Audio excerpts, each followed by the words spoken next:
Amen. On last week, Pastor Nikki ministered, and I was just meditating a little bit on what she spoke about. And when I was thinking about it the weekend, I think the Lord gave me this word, and He said that He wants to transform our lives. That's the word that I heard, was just this word, transform.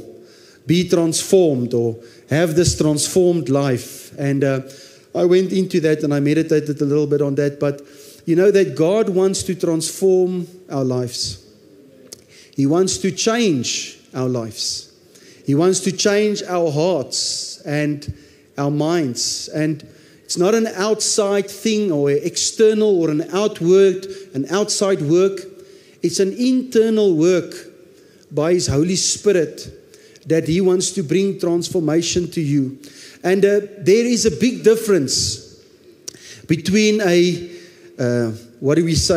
church life, can we call it a church life, or a religious life, and a transformed life. There's a big difference. A church life is you go to church, you do all the things that you are supposed to do, you tick all the boxes, but there's no life in you. Your life is not surrendered to the working of the Holy Spirit and of Jesus Christ. You don't have a relationship with Jesus Christ. That is a church life. But a transformed life is different.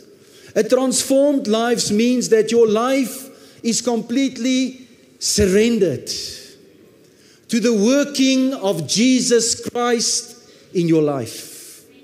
It means that you have an encounter with the Lord, that you have a relationship with Him, that you pursue Him, that He speaks unto you, and that He touches and changes and He works in your life. Hallelujah. And when I think about this, and I think about transformation, and I think about my life for 30 years, since the age of 13, giving my life to God, I can see how God has changed me, how He has transformed me. When I look at people that I've walked a journey with, that we know for many years, those that knows me, we can see how God does a powerful work in our lives. Amen. We can identify that we are no longer the same, that He doesn't leave us the way He found us. He doesn't leave us like that. He changes us. He transforms us, and He does this amazing work in our lives. And even sometimes when we move away from Him, even when we are disobedient or naughty, the Lord never stops. He never stops working. He never stops looking for us. He always finds us, and He always pursues us. And if I have to think in the Bible of a life that was transformed, I always think of Paul, the life of Paul. I'm always reminded of Paul, especially maybe because I read so much the New Testament. And, Paul was this amazing man. We know this, everybody that knows Paul. He was this amazing man. He did this amazing, great things for God. He went on these missionary trips. He planted many, many churches. I think 14 different churches that he planted. He led many, many people to the Lord, and he wrote I think he wrote more than half of the New Testament is written by Paul. And he went through hardships. He was stoned. He was betrayed. He was thrown into jail. A lot of things happened. We went through hardships. But God changed his life, and God transformed his life. And if you know who Paul was, he was not always Paul. Before his name was changed to Paul, his name was Saul. And interesting, you go read about it, and he writes about different things in his life. You have to go look all over Galatians, everywhere you have to go look. But if you go look at Acts I think 8, Paul was standing there when they were busy stoning Stephen to death. And Paul was the one that he was holding the people's clothing. And he was approving them persecuting the followers of Christ. You see, Paul was this theologian. He was this Pharisee. He knew all the laws of the Jews. He knew everything. But yet he did not know Jesus Christ. He did not recognize Jesus Christ as the Messiah, as the King of Kings, as the Lord of Lords. He did not recognize that the Messiah has come.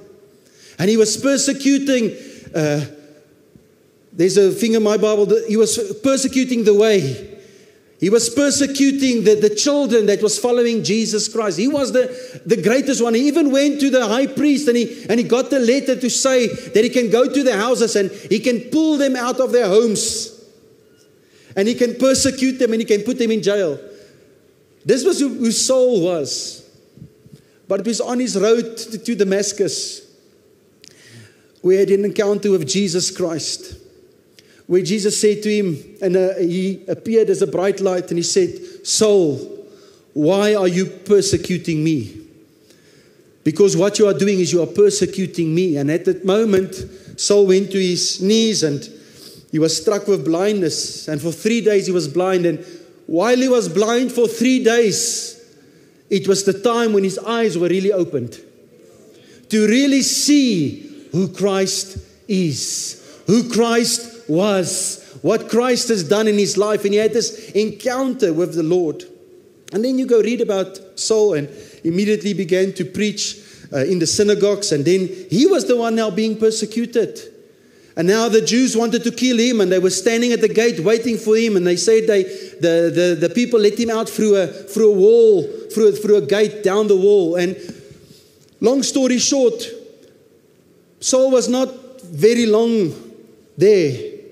He was there for a few more scriptures. He's there. Eventually, he was persecuted. He wanted to walk with the disciples, but they were too scared of him because they didn't know. They heard of Saul that persecutes the people. And to make a long story short, he ends up in Tarsus. And then the Bible stops speaking about Paul. For about 3-4 chapters, you hear nothing about Paul again. Now it speaks about Peter and it speaks about other things. And then I go look what the scholar says. They say that time period was 10 years. It's plus minus 10 years. What happened to Saul's life for 10 years? Where was he for 10 years? What did he do for 10 years? If you just go look at what the notes say, they say that obviously he was a tent maker, he was working. But I believe that it was a time where God was transforming him, where God was changing him, where God was speaking to him. It was a time in his life where he was growing, where he was developing, where all of a sudden he knew everything. But now he was looking at the scriptures with a different eye. He was looking through the lens of Jesus Christ. He was looking through the lens of the Messiah. He allowed the Lord to work in him, to fill him up, to uplift him. Transformation took place in his life, and he became no longer Saul. Saul was this Jewish name, a very prestigious name. King Saul, it was a Jewish prestigious name. Paul, it means little. It's humble, humility. You see, because transformation took place in his life. And he knew everything. He knew everything, yet he knew nothing. He was this great man, yet he was nothing. And this is what God wants. God wants to transform your life. He does not want you just to be in church and just a church goer. God is in the business of transformation. He's in the business of changing people's lives, setting people free, delivering people. The New Testament is all about transformation. It's about Christ that came. It's about Christ that came to us. He came to this earth for us, to transform us, to change us, to renew us, to make us new, to strengthen us, to lift us up when we are down and out, to cause a change in your heart and your mind and your life, for you not to be the same, but you to become different. Amen. Paul had a lot to speak about transformation. He shared about transformation. Romans 12, verse 1 and 2. He spoke to the Roman church. And he wrote them this letter. And we know the scripture because we've preached many times from it. But he said there in Romans 12, he said, I beseech you therefore, brethren, by the mercies of God, that you present your bodies as a living sacrifice, holy and acceptable to God, which is your reasonable service. And do not be conformed to this world, but be transformed by the renewing of your mind, that you may prove what is good and acceptable and the perfect will of God. He wrote a letter to the Corinthian church in 2 Corinthians. And in 3, Verse 17, and he said to them, now the Lord is the Spirit, and where the Spirit of the Lord is, there is liberty, there is freedom.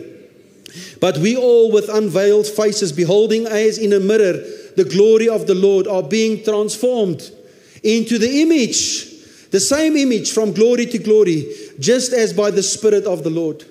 What was Paul saying? Paul was saying to the church, he was saying to us today. He says that all of us, we must be transformed. God wants to change us. We must be transformed by the word of the Lord.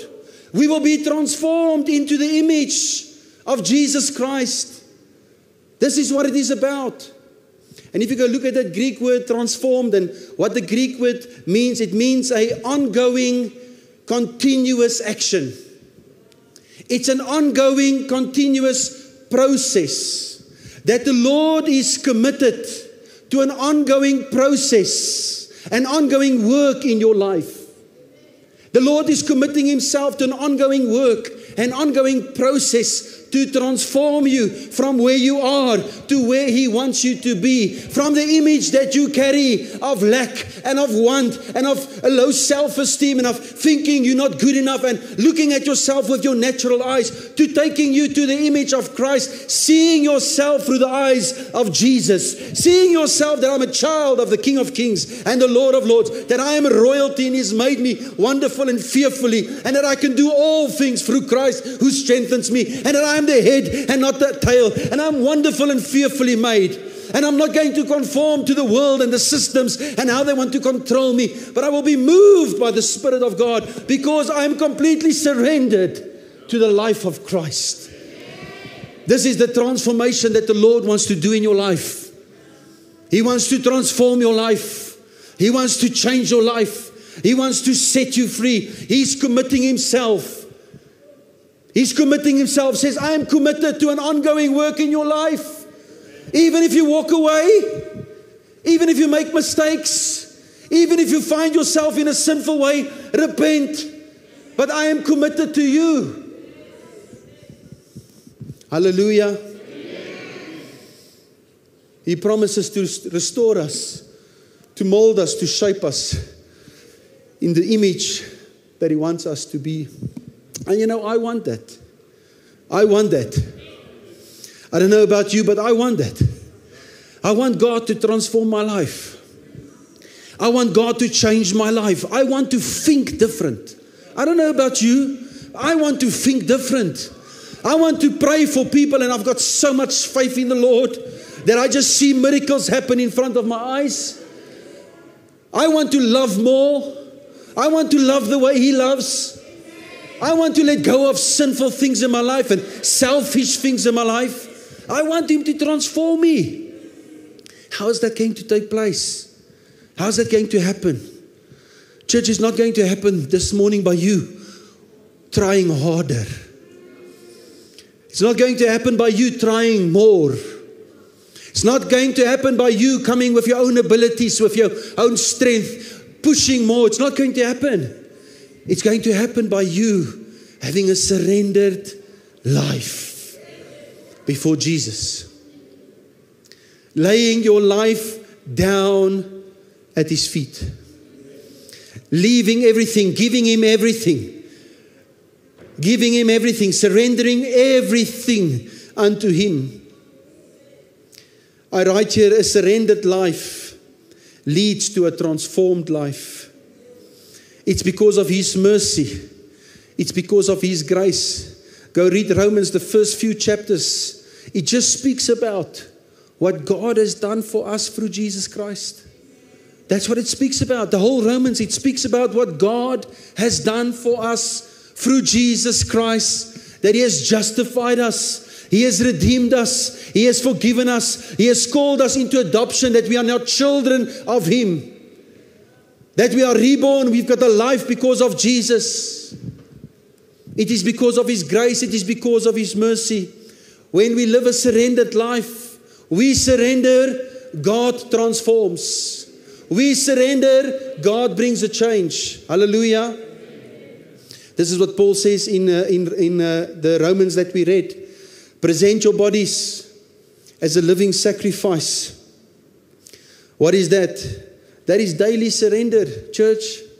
It's daily surrender. Daily, I lay down my life before the Lord.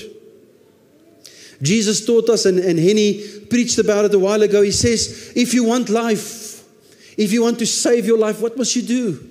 You must lose your life. You must deny yourself to gain the life. It's about surrender. We change when we let go, not when we hold on. You change when you let go. When you let go yourself, when you surrender yourself, you get power when you come under submission. When you submit, you receive power. You get victory when you die. Hallelujah. We are made new when we let go of the old. You see, with Christ, everything is different. It's not like the world. In the world, you get power the more you step on people. The more you manipulate, the more you control, the more money you have, the more power you have. But spiritually, it's the more you serve. It's the more you surrender. It's the more you lay down your life. God gives you spiritual authority and spiritual rulership. This is what Paul says in Galatians 2 verse 20. He says, I have been crucified with Christ. It's no longer I that live, but Christ that lives in me. You see, Paul says it's a life of surrender. I'm surrendering my life. I lay down my life before the throne of the Lord. When we surrender, Christ can begin to live in you and through you. In Jesus' name. Paul says in Romans, he says, be transformed by the renewal of your mind. We can't think with the mind of Christ if we still have the mind of the world. You can't think like Christ if you're still thinking like the world. You have to let it go. You have to lay it down. You have to surrender it. You have to let go of what you know and what you think. When we give the Lord everything, when we lay our lives down, God comes and He renews us. He renews our minds. He begins to touch our hearts and He begins to open our eyes. As I said, it was in Paul's physical blindness that he could see. Sometimes we are walking around this earth, but we can't see. We can't see that what God is doing in your life. That's what He wants to do in your life. And when we are transformed, we will know God's good and perfect will. That is what the Bible says in Romans. But it's not about just knowing His will. It's about walking in His will. You see, a transformed life, it's not just about knowing what God wants to do or His will for my life. It's about walking in His will and the freedom that comes with that. The freedom of walking in His will and the joy of walking for the Lord, living for the Lord, being a vessel for Him. Hallelujah. I was on Wednesday night, I dropped the children by Sam. And then your father-in-law came outside. Now your father-in-law is how old? 72. 72 years old. He's a big man. He's a tall man. 72. And he's a bit sick. He's like, I say, Uncle, are you all right? You feeling okay? I say, you must look after yourself. You're not so young anymore. You must take care of your body. He says, Lambert, you know what? The Lord needs me because I am in service of the Lord. This is communication to me. He says, Lambert, the Lord will quickly heal me because the Lord needs me, because I am in service of the Lord. That touched my heart so much. Just that one sentence that he made touched my heart. Say, wow, 72. We think about comfort. We think about relaxation. I'm on pension. I'm on retirement. No. I'm in service of the Lord. I'm in service of the Lord. I was saying, wow, this man really loves the Lord. This man is not just living a Christian life. This man is transformed by the Holy Spirit, by Jesus Christ. That his life is surrendered before the Lord. That even at 72, he's still making himself available to say, Lord, come and use me. Lord, come and move in me. Lord, come and dwell in me.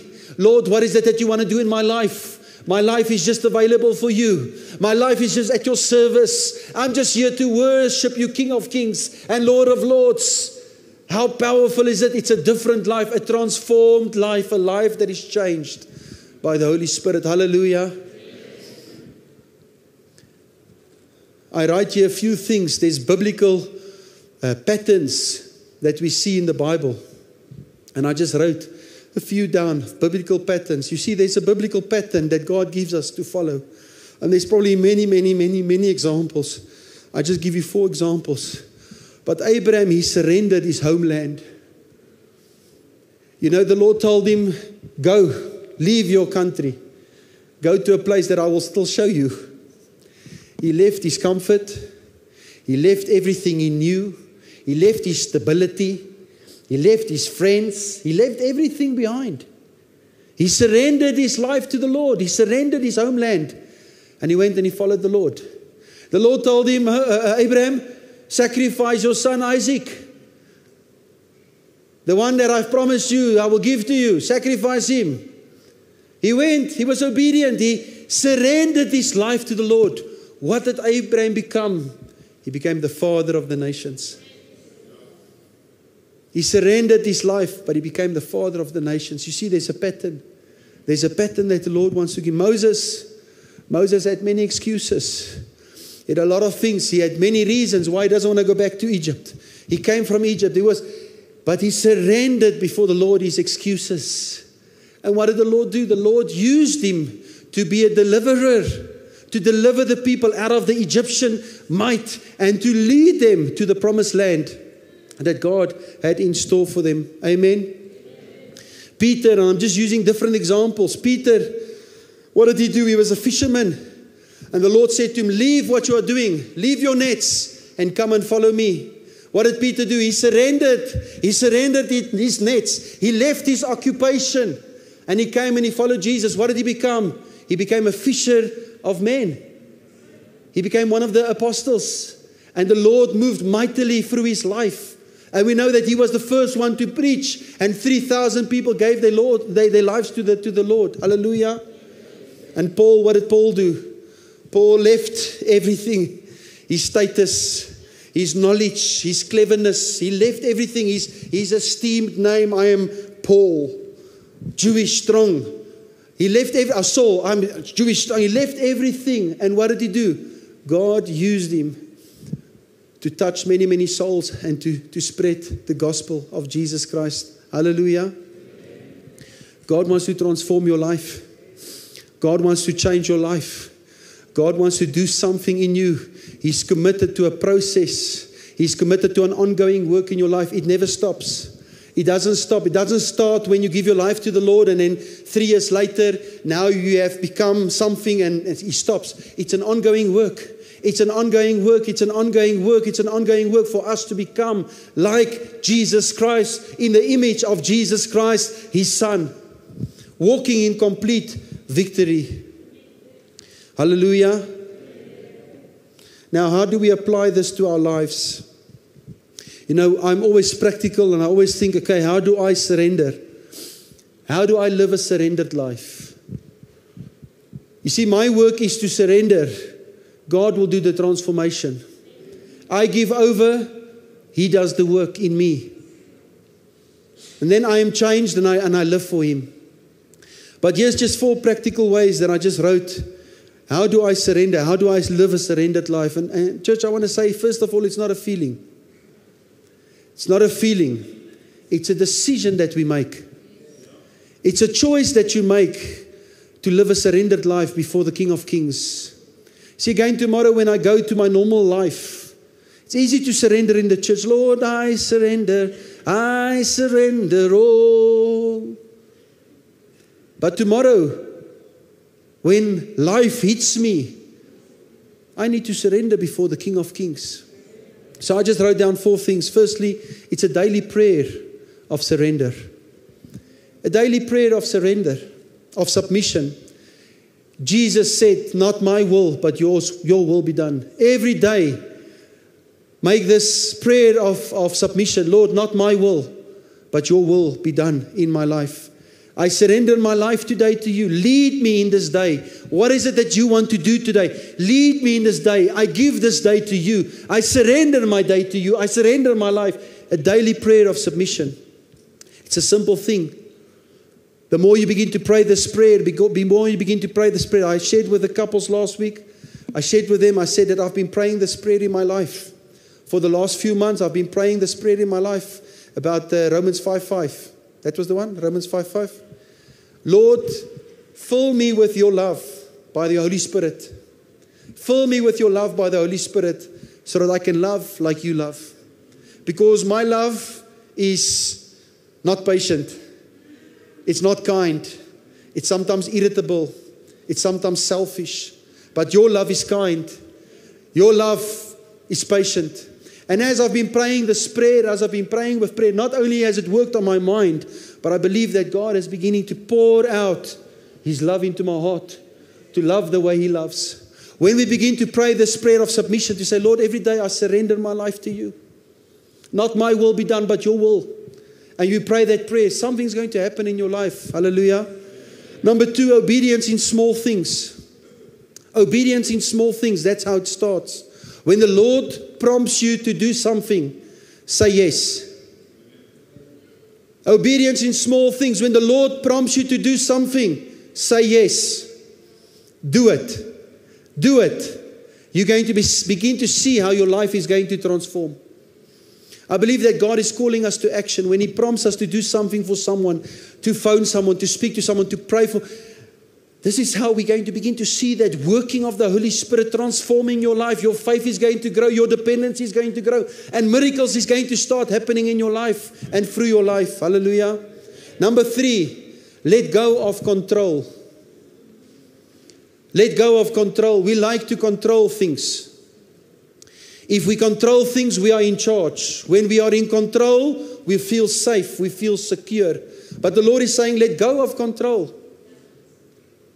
Lay everything at the feet of the Lord. Lay your family at the feet of the Lord. Your career at the feet of the Lord. Your future at the feet of the Lord. Lord, I give it to you. I trust in you. I trust in you. You've got my future in your hands. Lord, my family, they are in good. I want to protect my children. I want to take care of them. Lord, I give my children to you. They are safer in your hands than in mine. I give my finances to you, Lord. I submit it to you. I surrender it to you. My worries, my I let go. I let go. Take control. Take control of those things in my life. And then number 4 is confession and repentance. We need to turn from our sin and we need to embrace God's way. That is true surrender. We cannot surrender to the Lord if we are still busy with things in our life that we are not supposed to be busy with. True surrender is that you turn from your sinful ways and you're embracing the way that God has for us. That you take hold of Him. That is surrender. Lord, I surrender all these things to you. I lay it at your feet. I lay my addictions. I lay my weaknesses. I lay my struggles. I bring it before your throne and I ask you, Lord, to take it away. I was counseling someone in the week. I said to him, let's burn some of the stuff. Yo, Pastor, I paid expensive for it. Now, I'm just paraphrasing, ne? I say, burn it. Then tomorrow I must buy new. Yes, then you burn it again. Then I must, burn it again. Burn it again until you begin to experience that God sets you free. You know what I'm saying? There's an action that we must take and God wants to do something powerful in our lives. Transformation, people. God is committed to transform your life. He never stops.